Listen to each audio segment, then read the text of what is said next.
Welcome back to another episode of HealthCap Weekly Wrap. Glad to have you with us. We've got a lot to cover today. Big updates in assisted living regulations, a new bill that could change how nursing homes are inspected, and some major policy shifts in home care. Yeah, plus a temporary extension for telehealth and hospital-at-home services, and a new push to improve Medicare coverage for home infusion therapy. There's also some big news in oversight and accountability, including a $7.8 million home health fraud case and an audit uncovering Medicare overpayments for medical supplies. On the clinical side, we'll talk about a new study on Tamiflu's effectiveness in older adults, some important guidance on mixing insulins, and a closer look at safer medication administration with Unified Safe Control pen needles. Lots to dive into, so let's get started. 15 states have updated their assisted living regulations in the past year, and the focus has been on infection control, emergency preparedness, and quality measures. Yeah, the National Center for Assisted Living just released its annual report, and it highlights how states are adjusting policies to meet new challenges in senior care. One of the biggest takeaways is that infection control requirements are becoming more standardized. Right now, 88% of states have specific infection control rules for assisted living communities, and that number keeps growing. Makes sense, especially after everything communities went through with COVID. Plus, nearly half of the states now have formal quality measurement programs in place to track resident outcomes. It's a step in the right direction.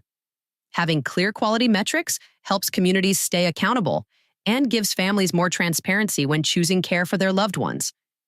And beyond health and safety, some states are also making updates to emergency preparedness rules. That means stronger disaster planning, better communication protocols, and more support for residents with complex needs. Speaking of emergency preparedness, HealthCap actually has a free toolkit available to help senior living communities build and improve their emergency plans. You can download it at riskmanagement.healthcapusa.com. That's such a great resource. Having a solid plan in place can make all the difference when an emergency happens. And although these changes aren't happening overnight, this toolkit will help communities get on track. These updates show a continued effort to improve senior living regulations across the country, and it'll be interesting to see how other states follow suit in the coming year. Next up, there's a new bill in Maryland that could change how nursing home inspections are handled. If it passes, county officials would be allowed to conduct survey work instead of relying solely on state agencies. That could be a big deal. Right now, a lot of states struggle with delays in inspections because of staffing shortages. If local officials could step in, it might speed up the process and improve oversight. Exactly. The goal is to make sure nursing homes are being regularly inspected and held accountable, without waiting months for state surveyors to get around to them. But not everyone's on board with the idea. Some people worry that shifting survey work to county officials could lead to inconsistencies in how inspections are conducted. That's a fair concern. The federal government already has strict regulations on how surveys are performed. So, if counties take over, they'll need to make sure they're following the same standards. According to McKnight's Long-Term Care News, supporters of the bill believe this could be a model for other states looking to improve oversight. If it moves forward, it could set a precedent for a more efficient approach to nursing home inspections. Yeah, it'll be interesting to see if this gains traction beyond Maryland.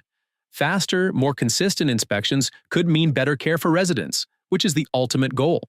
Next, we're looking at some big news for home-based care. Lawmakers just passed a bill that would temporarily extend Medicare's hospital-at-home and telehealth waivers through the end of September. That's huge. These waivers were originally put in place during the pandemic, and they've been extended a few times already. Without this extension, a lot of providers and patients would have faced major disruptions. Right. According to McKnight's Home Care, nearly 400 hospitals are currently using the acute hospital care at home waiver. If this bill hadn't passed, those programs could have been forced to shut down or drastically scale back. And the telehealth extension is just as important. Virtual visits have made a big difference in senior care, especially in rural areas where access to specialists is limited. Yeah, but this extension only lasts until September. Lawmakers still need to figure out a long-term solution if they want to keep these programs going beyond that. Exactly. There's broad support for telehealth, but But the debate is whether it should stay as flexible as it is now or if they should start tightening regulations again.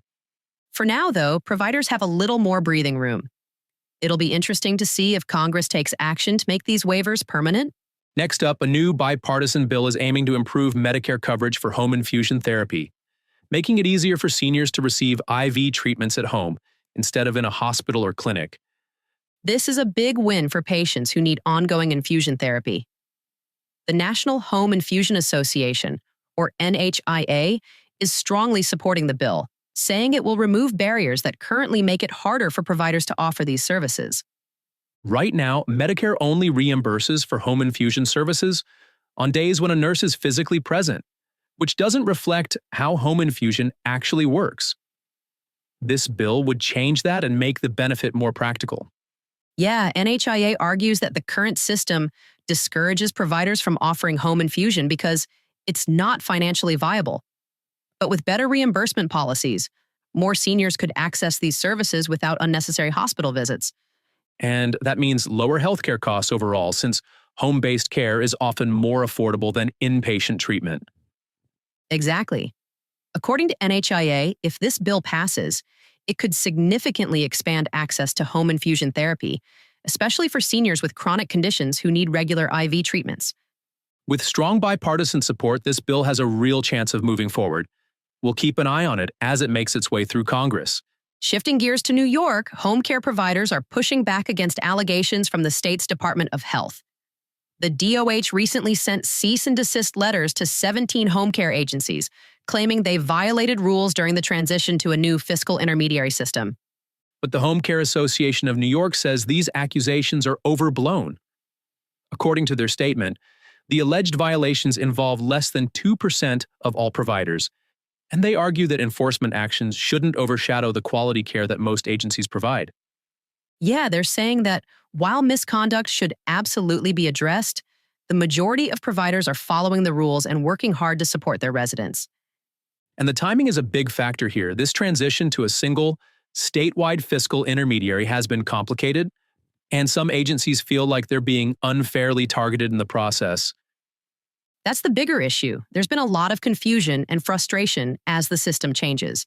The Home Care Association is calling for clearer guidelines and a fair review process before enforcement actions are taken.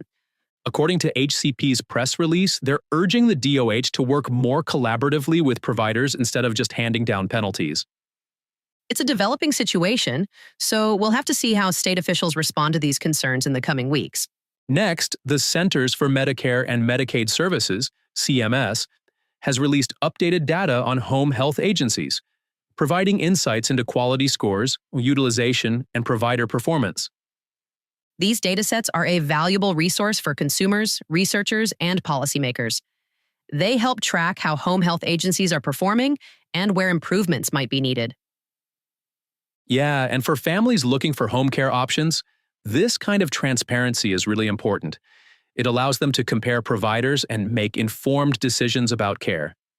According to CMS, the latest update includes information on patient outcomes, staffing levels, and agency compliance with Medicare regulations. It also highlights trends in the industry, like whether agencies are meeting quality benchmarks or if there are regional differences in care delivery. And for home health agencies, this data isn't just about oversight. It's a chance to evaluate their own performance, identify gaps, and find ways to improve care.